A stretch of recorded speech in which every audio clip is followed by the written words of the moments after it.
Hooray for Hollywood! Hello there. I am Stan the Movie Man, and this is your WIMZ.com movie review. This week I went to see Thor. It is the latest of the Marvel Comics movie adaptations, and it is the first of the summer, which is slowly building to the eventual Avengers movie, which is due out in 2012. The story of Thor gives us an idea of his origins in the realm of Asgard. He and the rest of the Norse gods live in this realm, and when there is a threat, for instance, when the frost giants came and were trying to put the earth in a permanent ice age, the Asgardians came down and had this huge war with the frost giants, which ended eventually in a truce. The frost giants stayed in their realm, and the Asgardians left Earth and stayed in Asgard. But on the day that Thor, played by Chris Hemsworth, is due to be crowned king by his father Odin, played by Anthony Hopkins, some of the ice giants break into the armory and try to take back this thing called a casket, which contains their power, which is the power to turn everything into ice. This interrupts the ceremony of the crowning of Thor as king, and the ice giant or the frost giants are taken care of, and they don't steal the casket.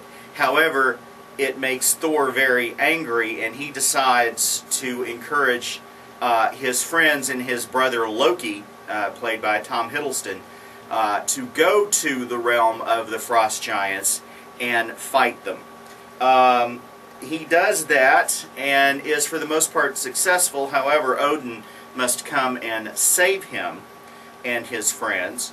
When they return to Asgard, Odin banishes Thor to Earth with no powers, including his trademark hammer. He is found in the desert of New Mexico by Jane Foster, that's played by Natalie Portman. She is a sort of astronomer, particle physicist kind of chick, and she's looking for these odd anomalies that have been seen in the desert. This particular one just happens to contain Thor. She's also joined in her research by Stellan Skarsgård, who plays a Professor Andrews, and also Darcy, played by Kat Dennings. The crew finds Thor in the desert, and he is without his powers, but he still sort of considers himself a Norse god. Odin sends Thor to Earth without his powers to teach him lessons in humility, and to learn that war is not necessarily the answer to everything. Loki, in the meanwhile, is working with the frost giants, as he has learned a secret about himself during the battle with them earlier in the picture, and it is leading to some problems down the road for Asgard. The movie's a little dull in spots. There's not a whole lot of superheroing going on through most of the film. It doesn't really pick up and take off until the, say, last 15 minutes when we get the big battle at the end of the picture. For the most part, it's mostly, royal shenanigans as Loki is plotting against Thor and with the frost giants.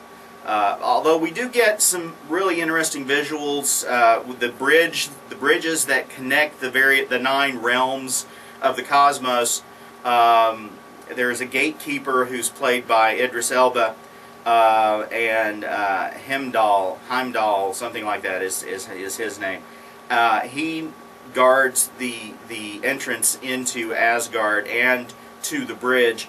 The visuals of that are really interesting, but there's it really bogs down in the middle when Thor is learning his lessons in New Mexico with Jane and the rest of the crew.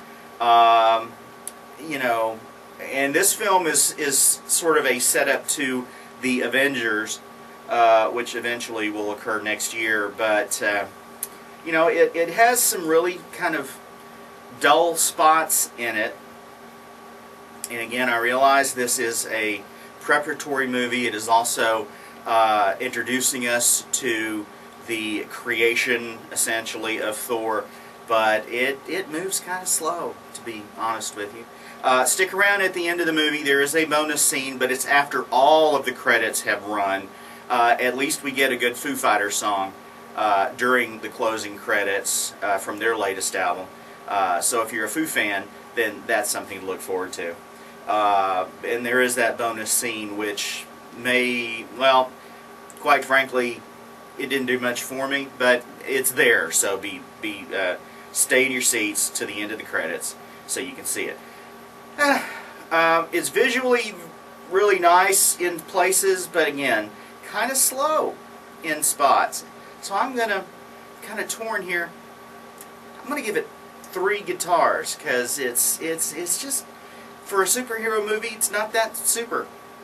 Go to WIMZ.com to read my complete review, and hopefully we'll get the movie poll repaired soon. It isn't repaired yet, but if you want to send me a suggestion as to what movie to see next week, send me an email, or if you have a question, you can send me an email at stanthemovieman@att.net. You can also follow me on Twitter @MovieManStan. Till next time, see ya.